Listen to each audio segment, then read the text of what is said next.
This is Tim here from Your Six Studios. Today in this video I'm going to show you how to connect your smart TV to the hotspot on your Android phone. So on our Android phone, all we have to do is swipe down and we can look for this little button right here. This will automatically turn on and off the hotspot, but we got to set this up first. Let's go to Settings, go to Network and Internet, and then go to Hotspot and Tethering right here. Just tap this and turn it on. Now go to the Wi-Fi hotspot and click it. And we want to set up a name, so mine is just Tim Wi-Fi. That's what I typed in. Go to the password and type in a password you can remember. Mine is Timothy1. So my hotspot should be on. We can just double check it if we scroll down and go to the right. This little symbol is the hotspot symbol, and you can see it's turned on.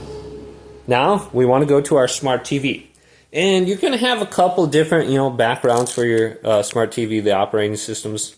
So I'm just using a Fire TV. You could be using a Fire Stick or something like that too. But it's very easy. You just go to Settings and then you locate your network settings. And under your network settings now, we're going to be going to See All Networks and locate your Wi-Fi name that you came up with. Mine is Tim Wi-Fi. So we can just select this. And I think I already have this saved in here, so it should just connect. And now I'm connected with my hotspot, and I should be able to watch TV now if I'm up in a location where I don't have an internet connection. So very easy to do. Hopefully this video did indeed help you out.